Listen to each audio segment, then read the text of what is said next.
The first thing my brother did when he caught sight of me was laugh. It wasn't a sound born of awkwardness or hesitation. It was simply loud enough that the people standing nearby turned their heads to investigate. "You actually believe someone who spends their time collecting garbage belongs in a place like this?" he asked.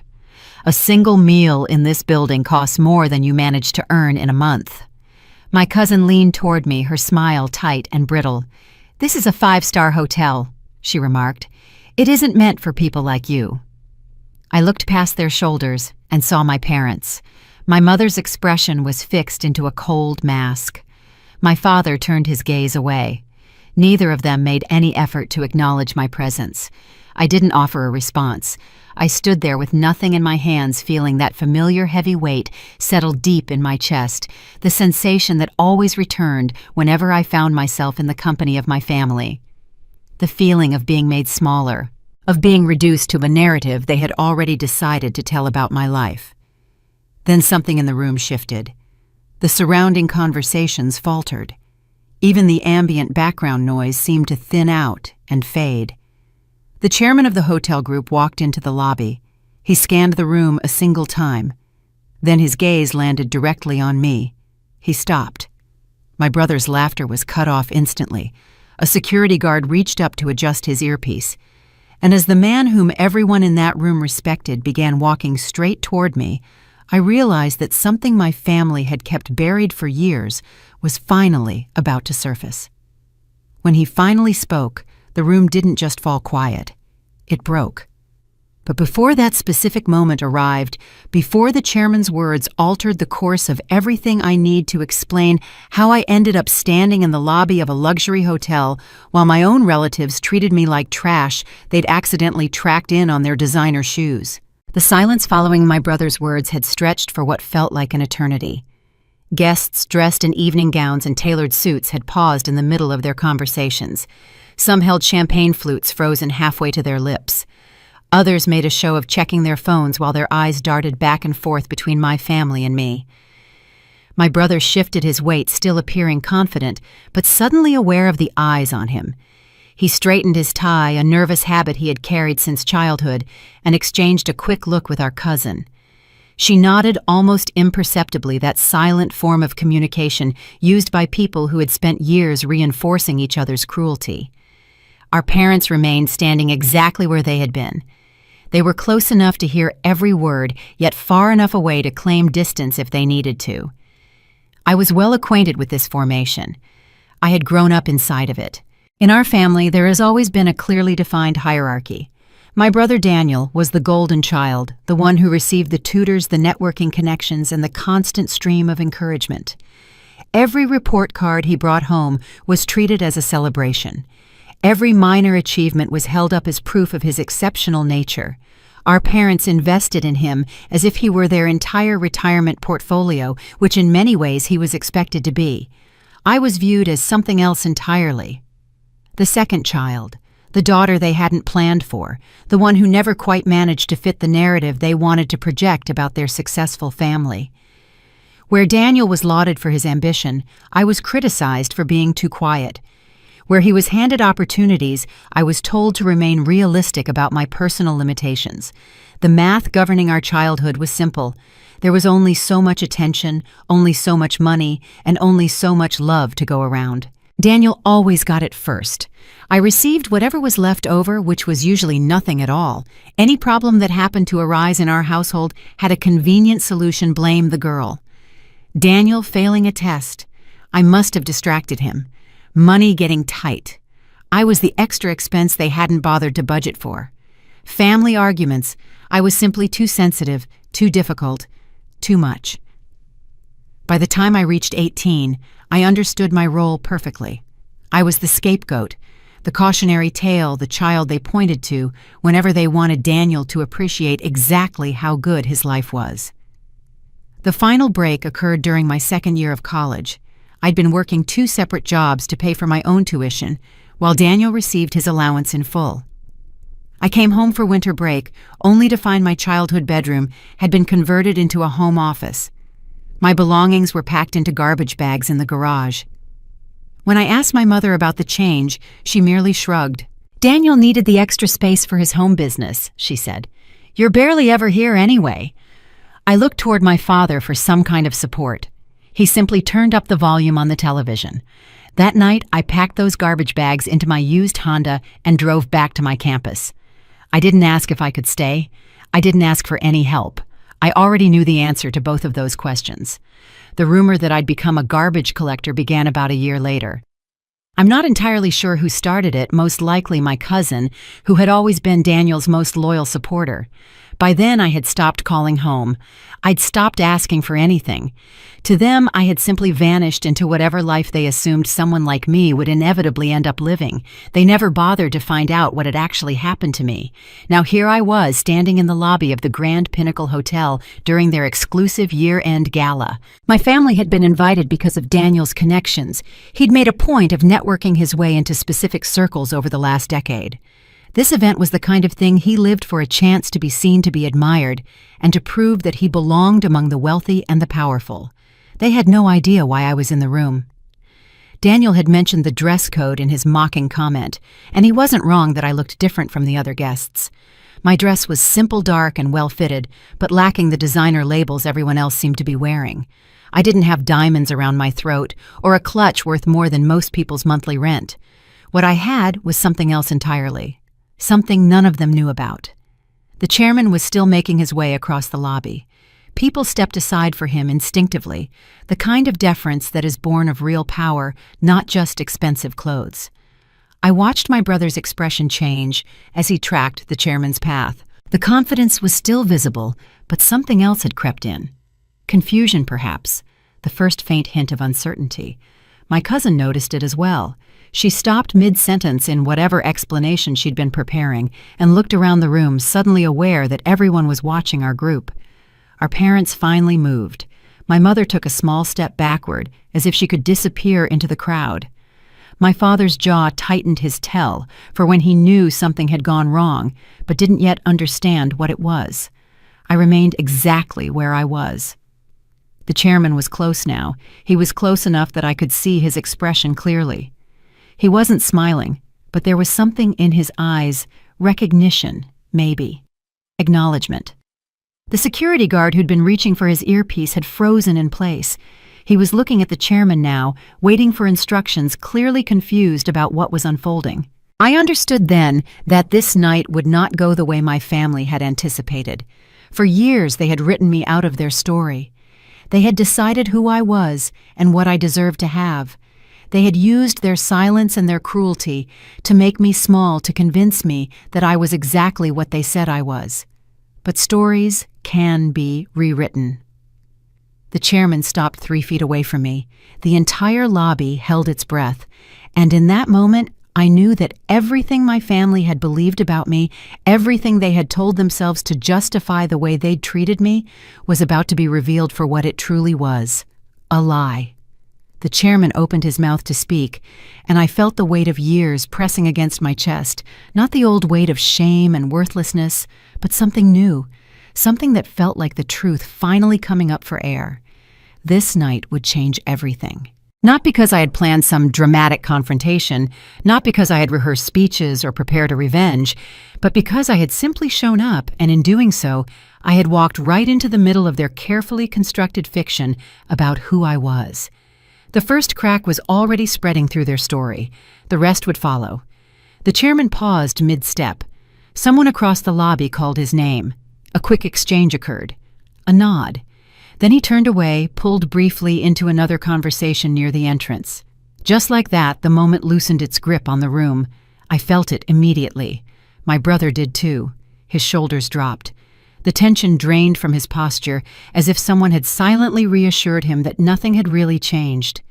The music swelled again. Conversations restarted. Laughter returned to its proper volume. Whatever danger he'd imagined had passed. Daniel straightened his jacket and looked at me with renewed confidence. For a second there, he said quietly, sounding almost amused, "I thought you actually knew someone important."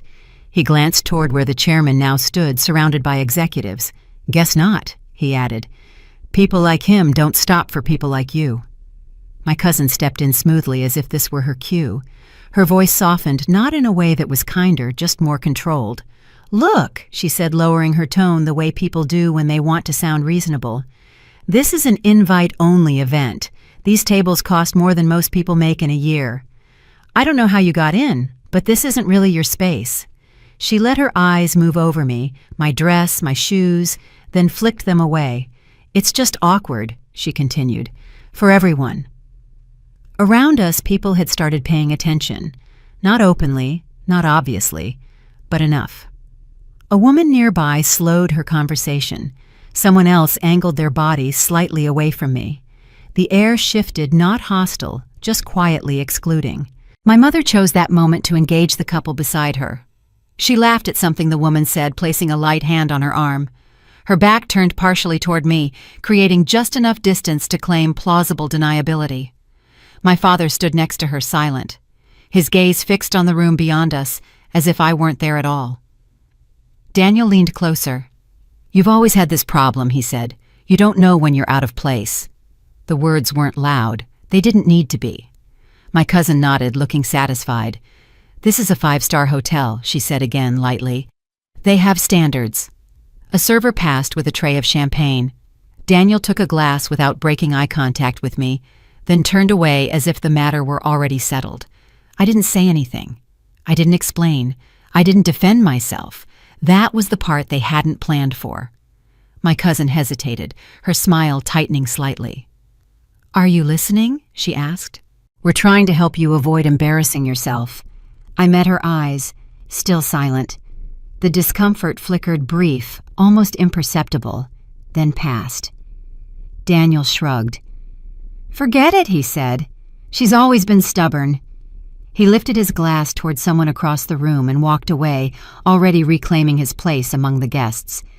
My cousin followed a moment later. My parents drifted farther into the crowd. And just like that, the story was complete. They had said what needed to be said. They had framed the situation clearly enough for everyone else to follow. By the time the hotel staff began to notice me, I wasn't a person anymore, just a discrepancy, a quiet inconvenience, a security issue waiting to be resolved. The guard approached politely, professionally. "Ma'am," he said, lowering his voice, "we've had a few concerns raised. May I see your invitation?" I told him I didn't have one. He nodded, already moving to the next step. "In that case, I'll need to ask you to come with me. We can sort this out away from the main event. No accusations, no confrontation, no raised voices, just the smooth transfer of responsibility from family to system." I followed him, not because I had to explain myself, but because I understood something they didn't. They thought this was the end of the story. They had no idea they'd just handed it to someone who wouldn't play by their version anymore. They didn't take me somewhere hidden. That would have implied embarrassment. Instead, they led me to a space just off the main lobby, close enough that the music still carried far enough that I no longer belonged to the scene. A place designed to handle inconveniences without stopping the show. The security guard stopped beside a low partition and gestured lightly. "Please wait here." His voice was calm, neutral, the voice of someone following instructions rather than making decisions. I stood where he indicated.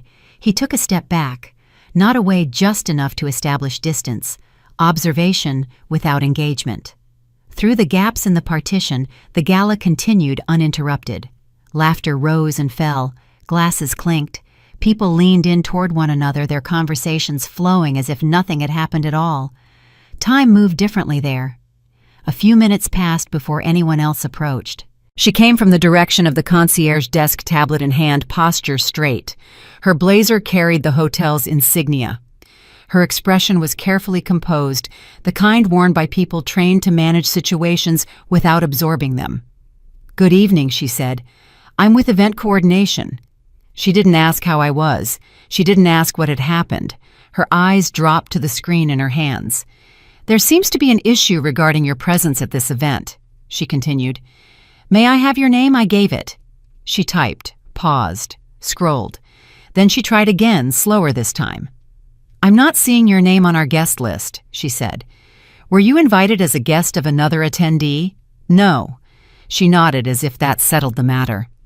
"This is a private function," she said. "Attendance is limited to registered guests. We're responsible for maintaining a certain standard of comfort for everyone here."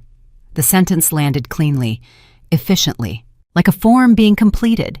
"I'll need to ask you to step away from the event area."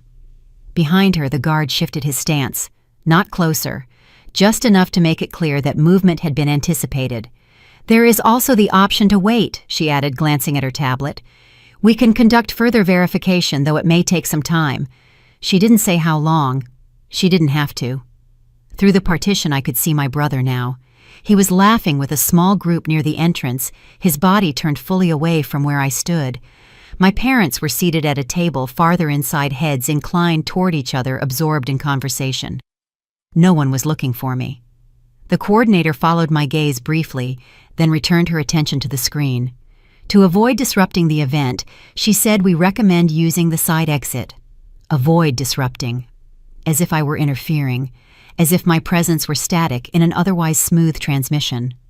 I didn't argue. I didn't ask for clarification. That seemed to unsettle her more than resistance would have. "These procedures are standard," she added almost reflexively. "They exist for a reason. Policy, procedure, reason. Words that removed responsibility from outcome. I was no longer a person being addressed. I was a condition being resolved." The guard's radio crackled softly. He turned his head, listened, then responded in a low voice. "Yes." Near the concierge. The coordinator straightened slightly. Her grip on the tablet tightened. Something in the atmosphere shifted, not emotionally, but structurally. The background noise didn't fade, but it redirected like attention being pulled by gravity rather than sound. People moved aside in the lobby. The coordinator noticed it a half-second before I did. She looked up. The chairman was approaching. He wasn't in a hurry. He didn't need to be. The space in front of him cleared without instruction, bodies adjusting instinctively to his presence. Her tablet lowered an inch. "Sir," she said, her tone changing before she could stop it. He stopped just short of us and looked at the scene, the guard, the coordinator, the partition, then me. "Is there a problem?" he asked. The coordinator answered immediately, not defensively, procedurally. She explained the missing name, the concern raised by guests, the necessity of following protocol. Her words were smooth, practiced, and complete. The chairman listened without interrupting. When she finished, he didn't respond right away. He looked at me again, not past me, at me. Something subtle cracked, not audibly, not visibly, but unmistakably. "Why," he asked calmly, "is this guest being removed?" The coordinator opened her mouth, then closed it. The guard's hand dropped from his earpiece. Beyond the partition, heads had begun to turn. And for the first time since I had been led aside, I wasn't the one waiting anymore. The system was. The coordinator's tablet hung forgotten at her side. The security guard had taken a half-step backward, creating space without being told to do so. The chairman remained where he was, his attention fixed on me with an intensity that made everything else in the room fade into background noise. "Why is this guest being removed?" he asked. The question was directed at the coordinator, but his eyes never left my face. "Sir, she's not on the guest list." The coordinator's voice had lost some of its earlier confidence. "We followed standard protocol for unverified attendees. There were also concerns raised by other guests about her presence." The chairman nodded slowly. "Concerns?" "Yes, sir. Nothing specific, just questions about whether she belonged at the event." Through the partition, I could see my brother watching. He had moved closer, no longer pretending disinterest. His expression was confused, the look of someone whose carefully constructed reality was developing cracks. The chairman turned to the coordinator. "Do you know who she is?" "Sir, her name, her connection to this hotel." The coordinator glanced at her tablet, then back at the chairman. "She gave her name as Elena Marchetti. I checked the system. There's no record of that name associated with any invitation or reservation." The chairman was silent for a long moment. Then he looked at me directly. "Ms. Marchetti," he said. "Elena Marchetti." He said my name like it meant something, like it carried weight. The coordinator's face went through several expressions in rapid succession: confusion, concern, the dawning realization that something was very wrong. The chairman turned to face the main lobby. His voice wasn't loud, but it carried. The kind of voice that belonged to a man who had spent decades in rooms where important decisions were made. "Ms. Marchetti is the controlling shareholder and owner of the Grand Pinnacle Hotel Group," he said. "She has been the principal investor in this property and 3 others in our portfolio for the past 5 years." The silence that followed was absolute. No champagne glasses clinked, no conversations murmured. Even the background music seemed to pause, though I knew that was impossible. The coordinator's tablet slipped from her fingers and clattered against the marble floor. She didn't move to pick it up. The security guard's hand dropped away from his earpiece. He stood frozen, as if any movement might make things worse. Through the partition, I watched my family process what they had just heard. My brother's face had gone pale. The easy confidence that had defined him all evening had evaporated like morning fog. His champagne glass tilted in his grip, threatening to spill on his expensive shoes. My cousin had stopped moving entirely. Her smile, that practiced social smile she wore like armor, had vanished. In its place was something raw, something unguarded. My mother had brought her hand to her throat, a gesture I remembered from childhood, one she made when she was genuinely shocked rather than performing shock for effect. My father finally looked at me. For the first time in years, he actually looked at me. The chairman continued speaking, but I could barely hear him through the rushing in my ears. He was saying something about apologies, about internal reviews, about ensuring this kind of situation never happened again. The coordinator bent to retrieve her tablet. Her hands were shaking. None of it mattered. What mattered was the silence, the heavy, profound silence that had fallen over the gala like a shroud. 20 years of being dismissed. 20 years of being told I was nothing, would never be anything, should know my place and stay there. 20 years of my family writing me out of their story, reducing me to a cautionary tale they told each other to feel better about their own choices. All of it had been based on a lie they'd constructed, and believed with such conviction that they'd never once thought to question it. I didn't say anything. There was nothing to say. The truth had spoken for itself. The chairman was gesturing to his staff now. People were moving the coordinator, the security guard, other employees who had appeared from somewhere. They surrounded me, not with hostility, but with the sudden deference that comes when power dynamics shift without warning. Someone was apologizing. Someone else was offering to bring me anything I needed. I barely heard them. All I could see was my family standing on the other side of that decorative partition like exhibits in a museum, frozen in the moment of their own undoing. My brother opened his mouth as if to speak, then closed it again. What could he possibly say? What words existed to bridge the gap between garbage collector and hotel owner?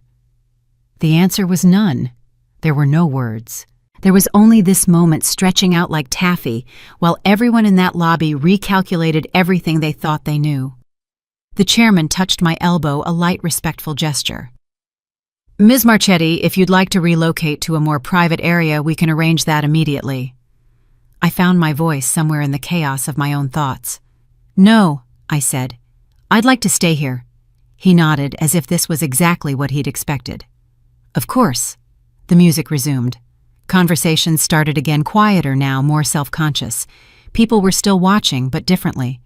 The woman who had whispered about me earlier was now carefully avoiding eye contact. I remained where I was. Not because I wanted to gloat, not because I needed to see my family suffer, but because for the first time in my life, I was standing in the center of a room instead of being pushed to its edges, and I wasn't going to give that up just because other people were uncomfortable. The chairman had moved away to handle the fallout. Staff members were repositioning, probably preparing to pretend the last 10 minutes hadn't happened. Through the partition, I watched my brother take an unsteady step toward me, then stop.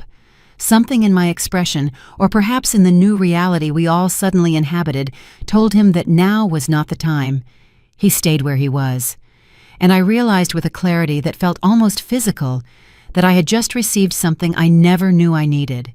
Not revenge, recognition, the acknowledgement that I existed, that I mattered, that I was not and had never been the person they'd decided I was. My family had spent 2 decades trying to make me disappear. Tonight, the whole room had finally seen me. The minutes that followed the chairman's announcement moved strangely. Time seemed to stretch and compress at random intervals, leaving me uncertain how long I had been standing in the same spot. Around me, the Gala had resumed its elegant facade, but something fundamental had shifted.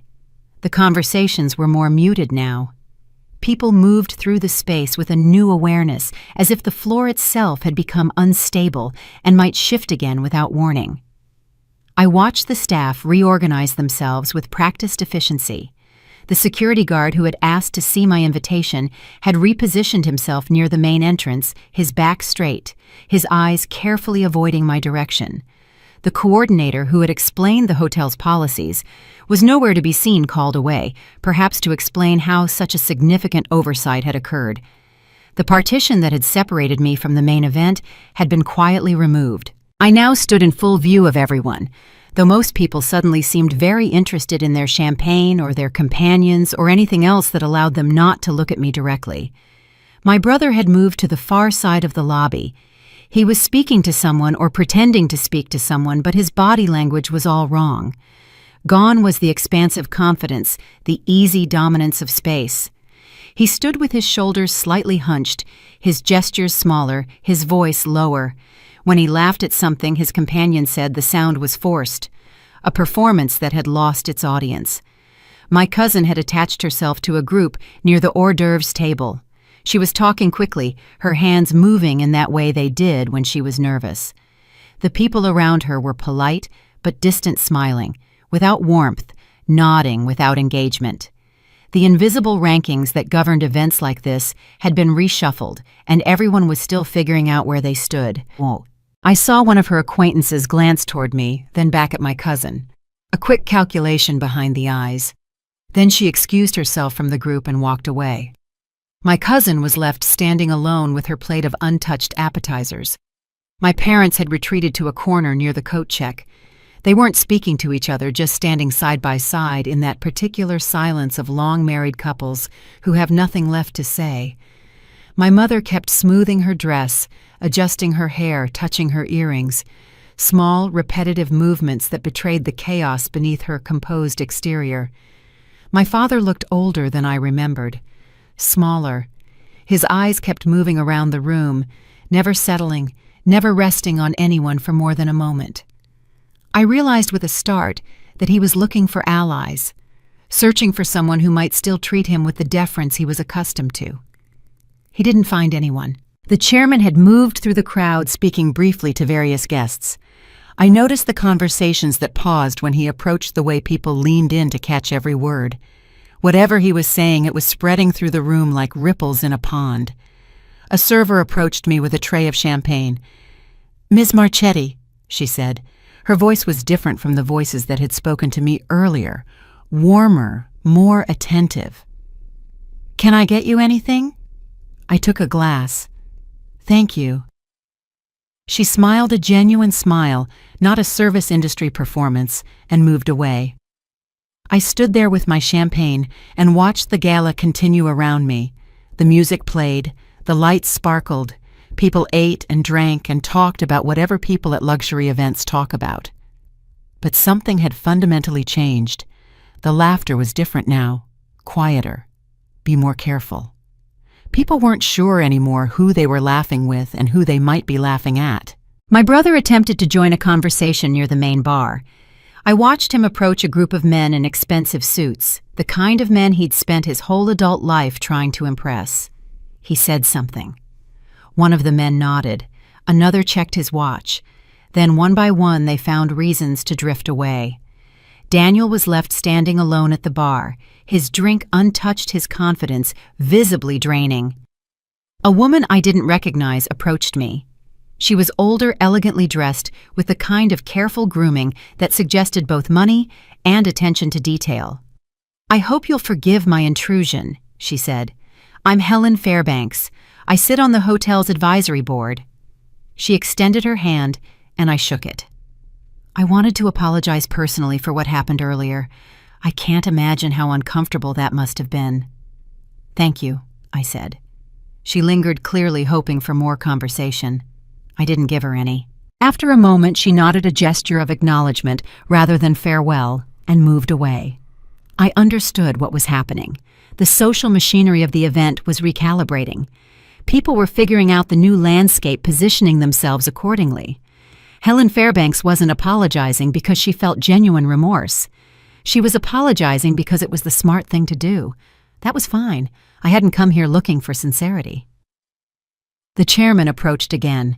He had a way of moving through crowds that parted people without seeming to push them, the kind of presence that came from decades of authority. "The program will resume shortly, Kati," he said. "The presentation, the awards. I'll be making some remarks." He paused. "I wanted to give you the option of being acknowledged publicly if you'd like, or we can handle things more quietly. It's entirely your preference." I thought about it. "Quietly," I said. He nodded, as if this was the answer he'd expected. "Of course." He moved toward the stage area where someone was testing a microphone. I found myself alone again, which was exactly what I wanted. From across the room, my brother caught my eye. For a moment, we just looked at each other. There was no mockery in his expression now, no condescension, just a kind of bewildered incomprehension, like a man who had woken up in a world that operated by entirely different rules than the one he'd gone to sleep in. He looked away first. The formal program began. People took their seats at the white-clothed tables. The chairman made his remarks gracious, professional, without any mention of the evening's earlier drama. My family sat at their assigned table near the middle of the room.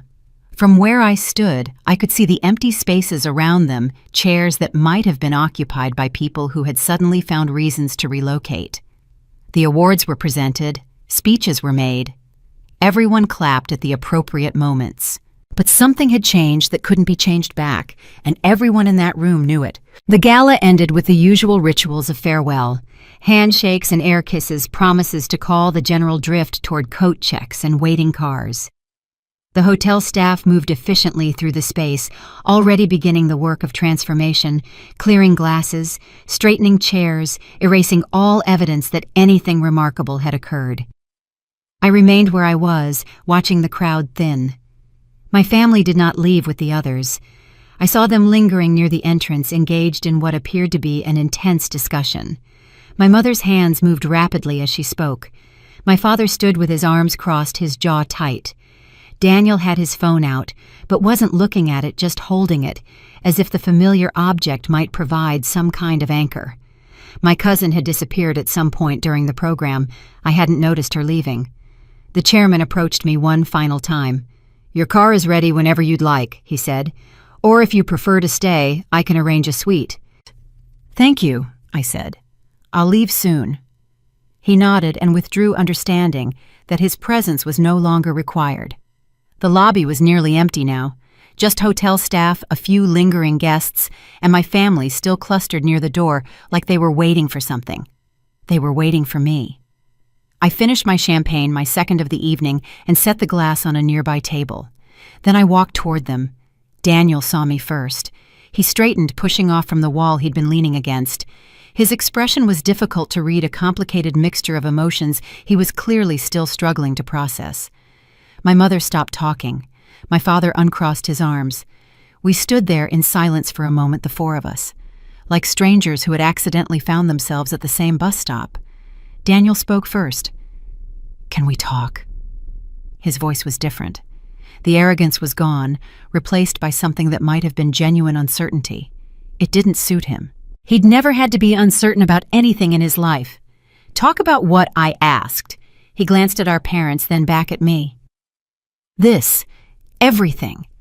I think—" He paused, struggling. "I think there's been some kind of misunderstanding." The word landed between us like a stone. Misunderstanding. As if 20 years of dismissal and contempt could be explained away as a simple communication failure. I didn't respond. I just waited. My mother stepped forward. Her face had rearranged itself into an expression of maternal concern that I recognized from my childhood, the one she used when she wanted something from me. "Sweetheart," she said. "We had no idea about any of this.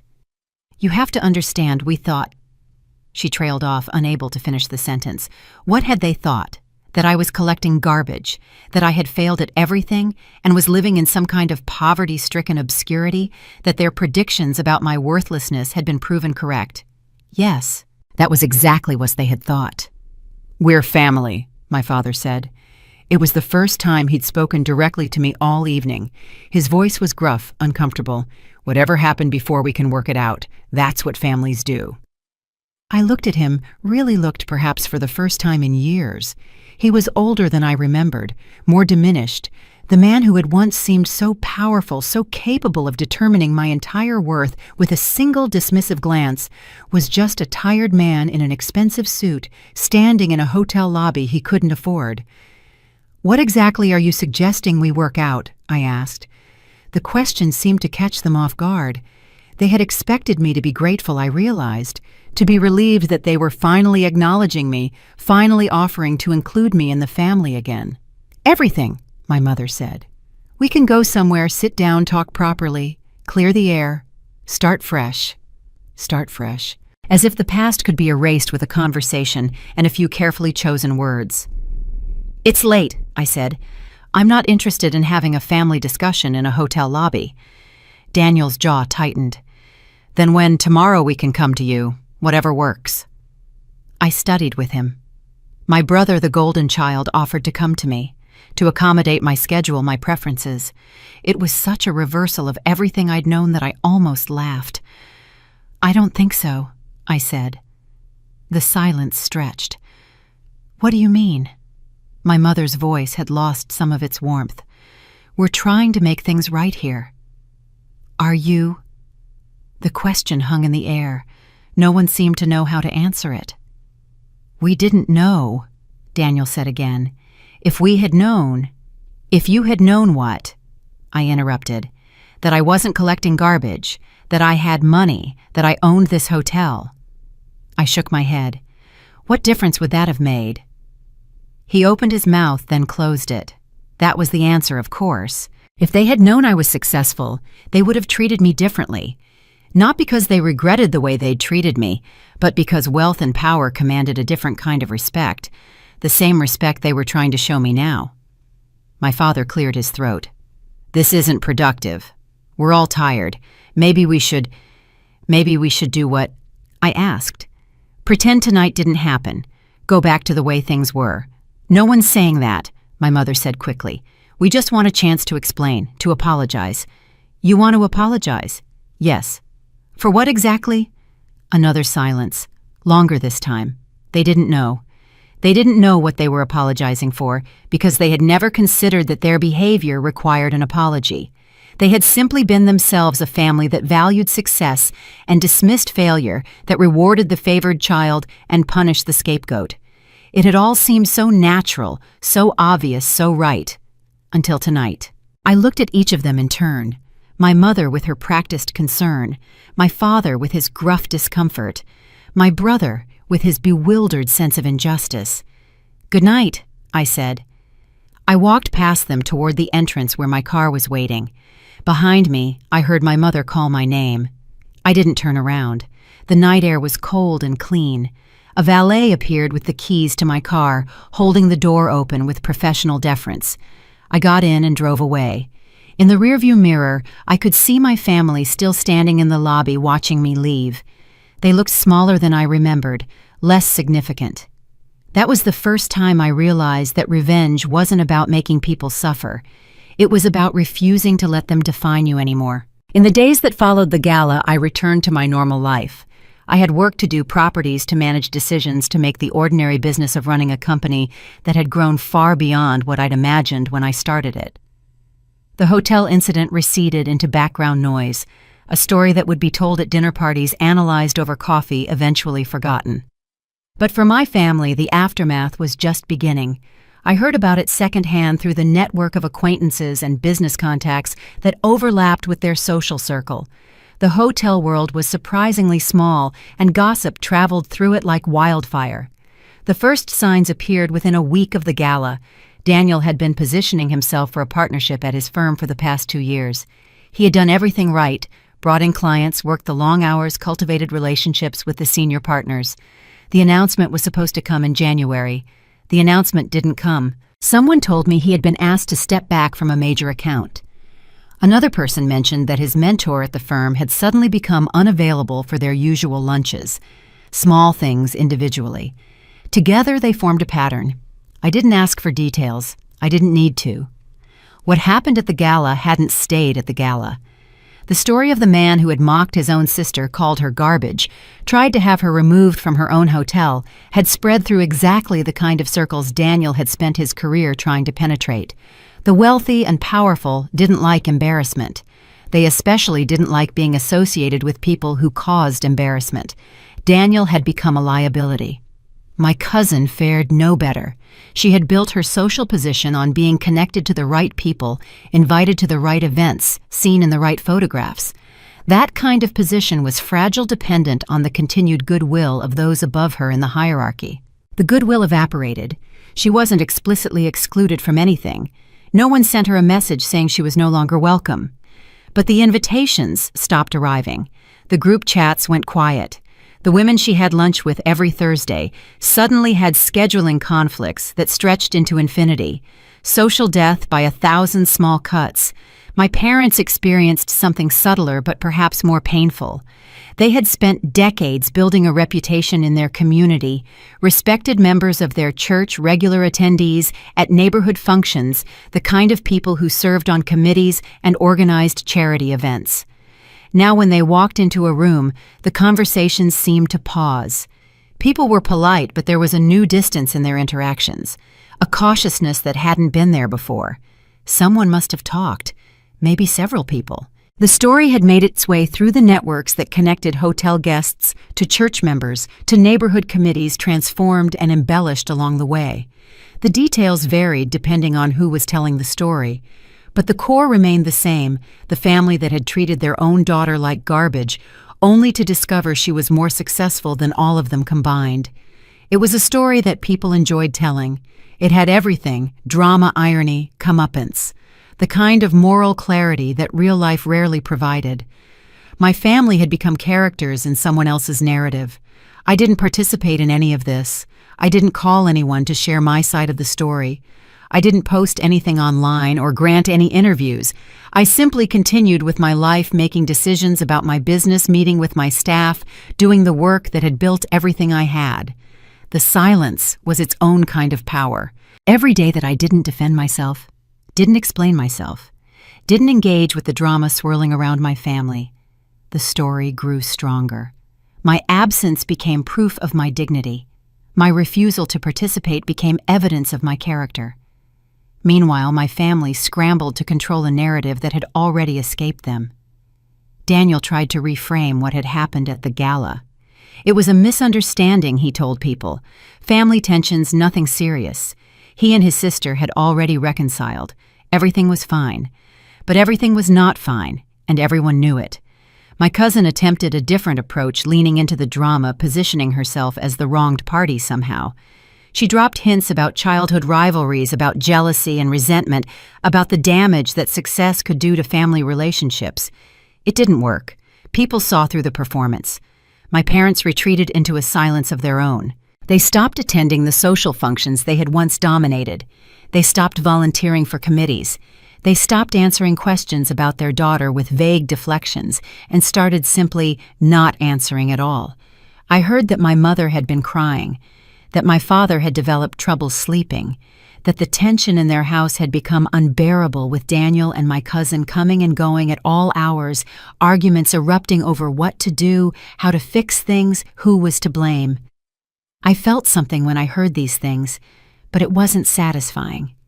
It was more like the quiet recognition that actions had consequences, that the story my family had told about me for 20 years, that I was worthless, disposable, not worth their attention, had been a choice, and choices had costs.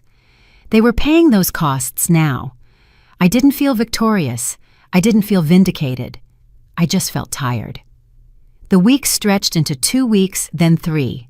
The holidays approached. I made my own plans, quiet, solitary, exactly what I wanted. My phone remained silent. My family had finally stopped calling. The first message arrived on a Tuesday, 3 weeks after the gala. It was from my mother.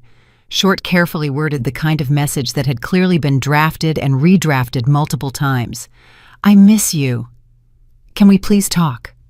I read it once, then set my phone aside. The second message came 2 days later. This one was longer, with more of the emotional manipulation I recognized from childhood. I know things haven't always been perfect between us, but you're still my daughter. I think about you every day. This distance is breaking my heart. Please just give me a chance to explain. I didn't respond to that one either. The messages kept coming. My mother had always been good at persistence.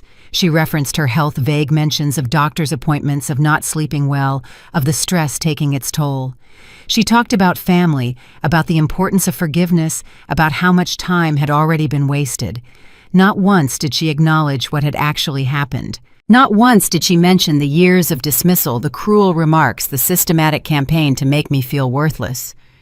In her version of events, there had simply been a regrettable distance between us that she was now trying to bridge. The illness of the past had become a mutual misunderstanding equally shared. I recognized this technique. I had seen it deployed my entire life.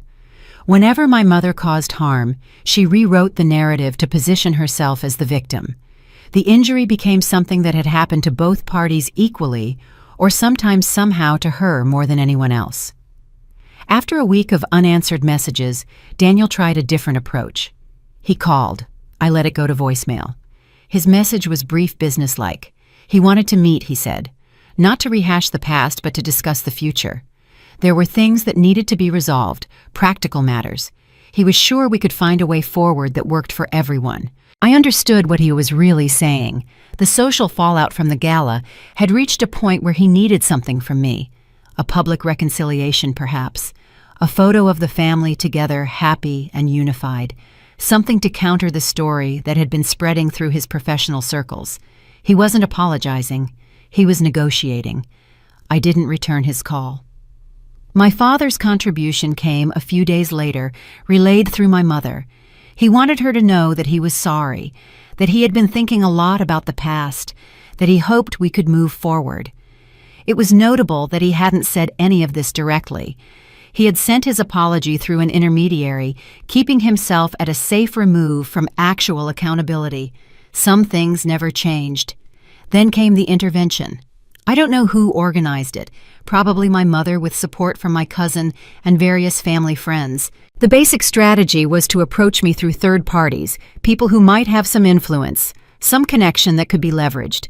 An aunt I hadn't spoken to in years reached out to remind me that family was the most important thing. A former neighbor called to say she had heard about what happened and thought it was such a shame that families sometimes had these little disagreements. A business acquaintance, someone I had met exactly once at a conference, sent an email suggesting that perhaps I was being too hard on my relatives. Everyone made mistakes, she wrote. Holding grudges only hurt the person holding them.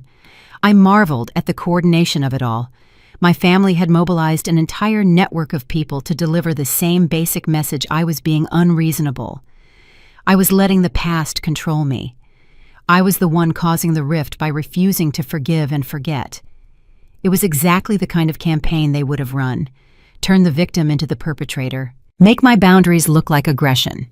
Position their desire for reconciliation as the moral high ground and my refusal to engage as the problem.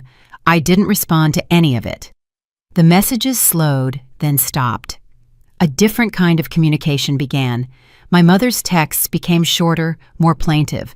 I'm trying, she wrote. I don't know what else to do. I love you. Daniel's attempts became more aggressive. He left a voicemail threatening to show up at my office if I continued to ignore him. He wanted to know what I wanted from them, what it would take, what the price of forgiveness was. He didn't understand that there was no price. This wasn't a negotiation. I wasn't waiting for the right offer.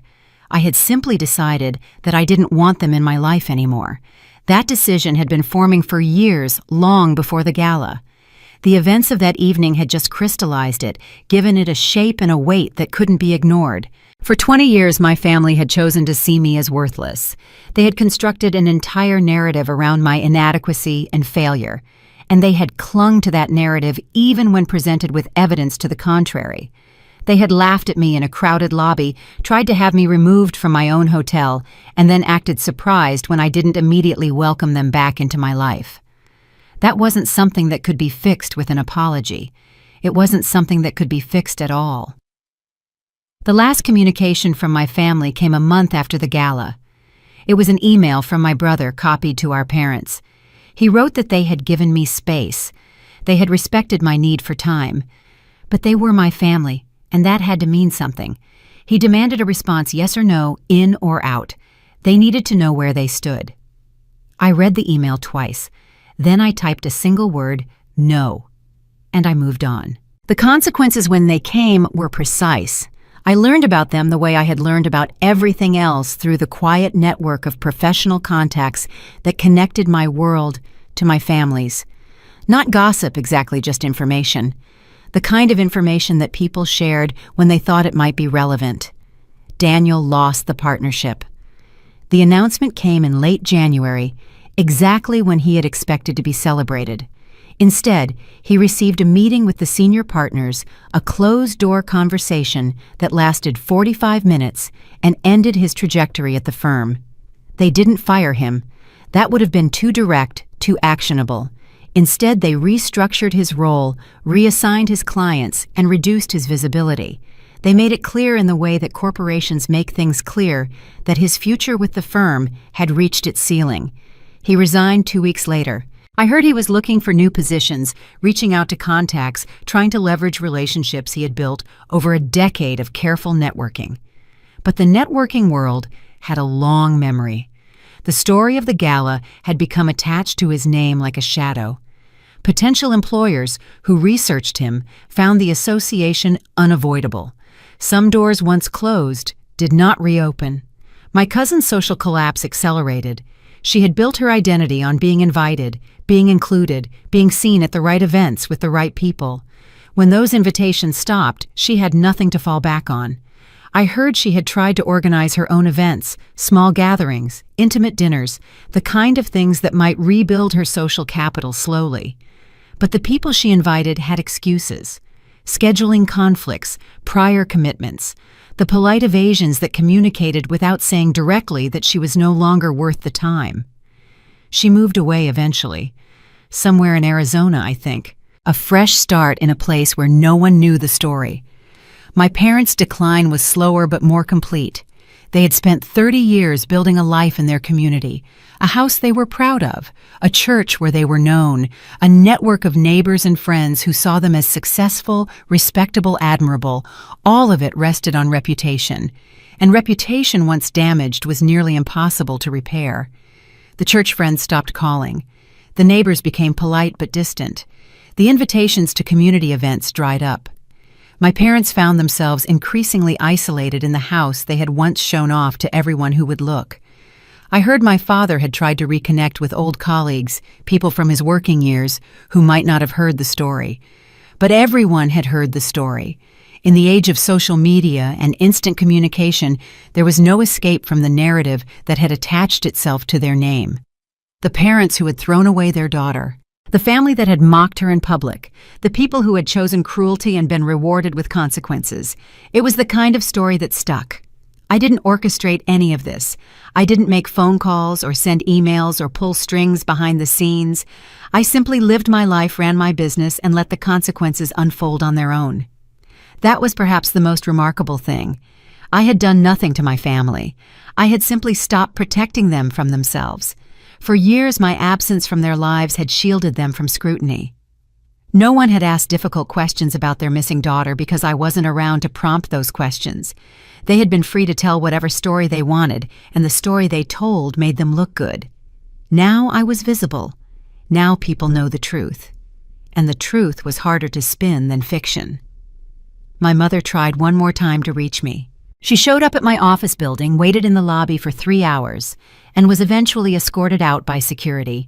I wasn't there that day. I was at a different property dealing with normal business concerns. But I heard about it afterward. She had been crying, my receptionist told me. She had begged to see me just for a few minutes, just to explain. I felt something when I heard that. Not satisfied. Something more like grief. The mother I had wanted, the one who would have protected me, believed in me, loved me unconditionally, had never existed. The woman crying in my lobby was a stranger wearing my mother's face, a person I had never really known, and who had never really known me. There was no reconciliation possible because there was nothing to reconcile. We hadn't had a relationship that went wrong. We had never had a relationship at all. That was the truth that hurt most. Not that my family had treated me badly, but that they had never seen me clearly enough to treat me any particular way. I had been a symbol to them, first of their burdens, then of their failures, then of their potential redemption. Never a person, just a role in their story. I was done playing roles. Spring has come. The anniversary of the gala passed without acknowledgement.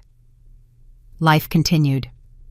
My family still existed, somewhere struggling, rebuilding, probably telling themselves a version of events that made them the victims. I didn't know the details, and I didn't seek them out. What I knew was this: the consequences they faced were not punishments I had imposed. They were simply the natural results of their own choices finally catching up with them after years of delay. That was how justice worked sometimes. Not dramatic confrontations or tearful apologies, but the slow, steady accumulation of cause and effect. They had planted seeds for 20 years. Now they were harvesting what they had grown. The request for a meeting arrived through my assistant with a note of desperation that was impossible to mask.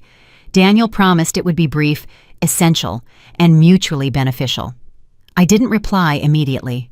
I let his name sit in my inbox for 3 days, watching it lose its power to provoke even a flicker of anxiety in me. We met at a nondescript diner on the edge of the city, a place where long-haul truckers grabbed breakfast, and the air smelled of industrial cleaner and cheap grease. There were no crystal chandeliers here, no wine lists, and no audience for Daniel to perform for. When I walked in, Daniel looked significantly different. His suit was still high-end, but his posture had collapsed. He was staring into a plastic foam cup of black coffee, as if looking for a script to save his life. He stood up abruptly when I sat down, then sank back fidgeting with a plastic stirrer. "I'm not here to argue," Daniel started. It was a classic opening a defensive wall built before the first shot was even fired. "I've been doing a lot of thinking lately. About growing up. About how things were handled. I realize now that I was given a head start that I never questioned." I didn't nod. I didn't offer a sympathetic smile. "And you're here to collect a trophy for that realization." Daniel flinched. He cleared his throat, trying to regain the polished persona he had used to climb the corporate ladder. "Things have become difficult, Elena. My firm, they're asking questions about my personal character after that night at the gala. My lead partners are distancing themselves.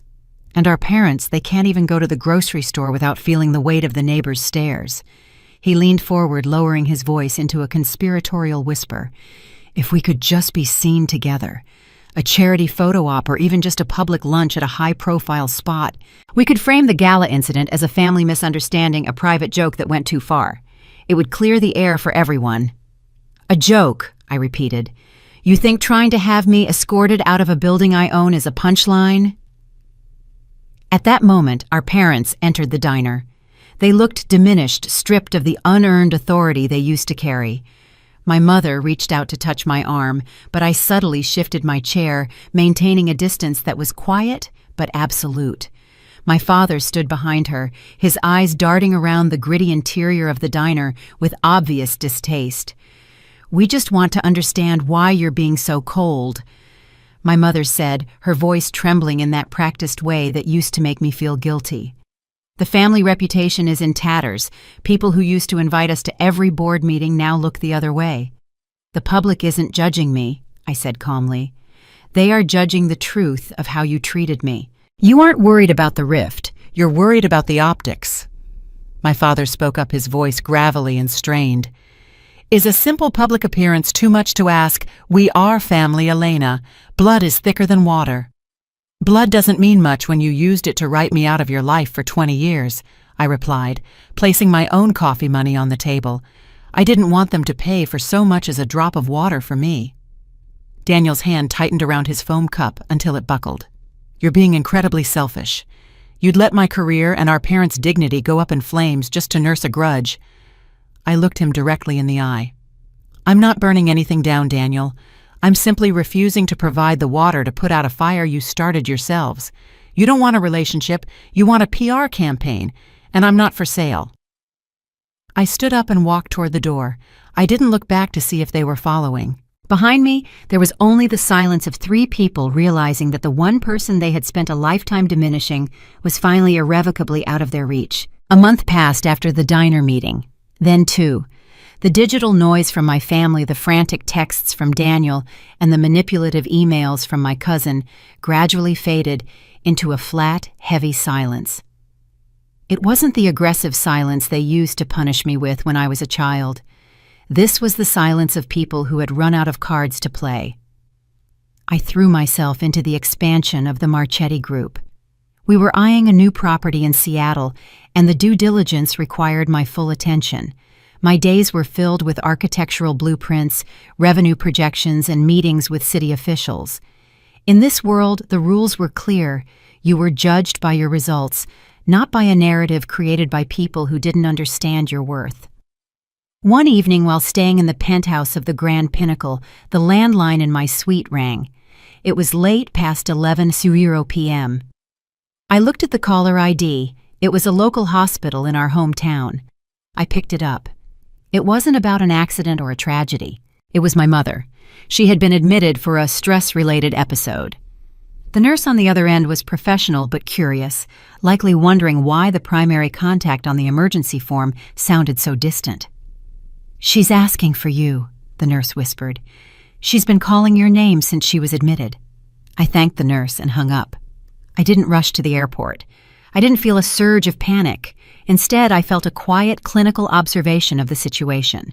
My mother had spent decades using her health as a tether to pull people back into her orbit. An hour later, a voicemail appeared on my personal phone. I played it while looking out at the city skyline. She didn't sound like the woman who had stood in the lobby a year ago mocking my simplicity. She sounded brittle. The arrogance had been stripped away, leaving only a hollow, vibrating fear. "Elena," she began, her breath hitching. "I'm looking at the walls of this room and realizing that no one is coming. Daniel is busy trying to save his own skin.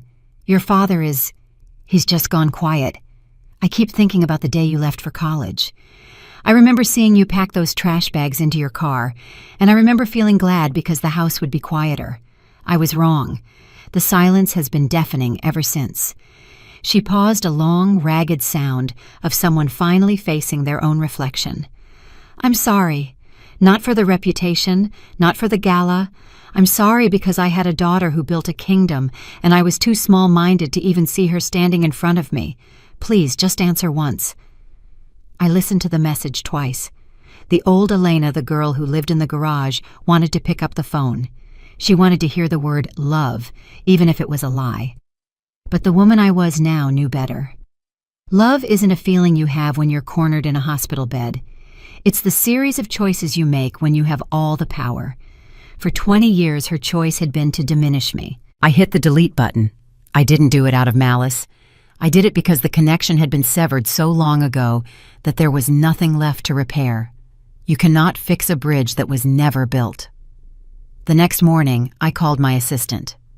"Check the hospital bill for my mother. Pay it in full. Ensure she has the best private room and a dedicated nurse. But do not give them my updated number. I would provide the care they needed because I was capable and because I had the means. But I would not provide my presence. My money could buy her comfort, but it couldn't buy her the daughter she had thrown away." I walked into the boardroom for the Seattle project 10 minutes early. I sat at the head of the table, opened my laptop, and began to work. The silence of my phone wasn't a burden anymore. It was peaceful. 18 months after the night at the Grand Pinnacle, I stood on the balcony of my newest acquisition, looking out over the Seattle harbor. The air was crisp, tasting of salt and the coming rain. Behind me, the suite was alive with the low hum of a successful opening, the sound of staff moving with precision, and guests who understood the value of the space I had created. I rarely looked back at the Gala incident anymore. It had served its purpose. It was the catalyst that forced the truth into the light, but it wasn't the defining moment of my life. My definition came from the work, the strategy, and the resilience I had cultivated long before I owned a single brick of this empire. The chairman joined me on the balcony, holding 2 glasses of sparkling water. He didn't offer a drink to toast to my revenge. He offered one to toast to our quarterly earnings. "The board is impressed with the transition," he said, leaning against the railing. "They didn't think a property of this scale could be turned around in 6 months. They underestimated the power of a clean slate," I replied. He looked at me, his expression neutral but respectful. "I heard from your brother's former firm. He applied for a mid-level analyst role at one of our subsidiaries. They asked if I had a preference on the hire." I took a sip of my water. A year ago, this news might have tasted like victory. Now it just felt like a data point. "Does he have the qualifications for the role?" "On paper, barely. His reputation precedes him, and not in the way one hopes for in this industry." "Then the answer is simple," I said. "Follow the standard HR protocol. If he doesn't meet the meritocratic threshold of this company, he doesn't get the job. Being my brother doesn't grant him a shortcut, and it shouldn't grant him a penalty either. He is just another applicant." The chairman nodded, a ghost of a smile appearing. "Fair enough." When he left, I stayed out in the cold for a few more minutes. I thought about the word family. My parents were still in that house, living in a quietness they had earned through decades of exclusion. Daniel was learning that the world did not owe him a seat at the table. They were living their lives, and I was living mine. I had realized that the greatest form of retribution wasn't watching them fall. It was reaching a height where I no longer had to look down to see where they were. The girl who packed her life into trash bags was gone. The woman standing here didn't need an apology to feel whole, and she didn't need their recognition to know she had won. I had built a life that was wide, deep, and entirely my own. My phone buzzed in my pocket. A notification for a board meeting in New York. A dinner reservation with people who saw me for my mind, not my history. A flight manifest for next week. I turned my back on the harbor and walked back into the warmth of the Gala. I moved through the crowd not as a ghost or a victim, but as the architect of the room. The story they wrote about me had ended long ago. Mine was only just beginning.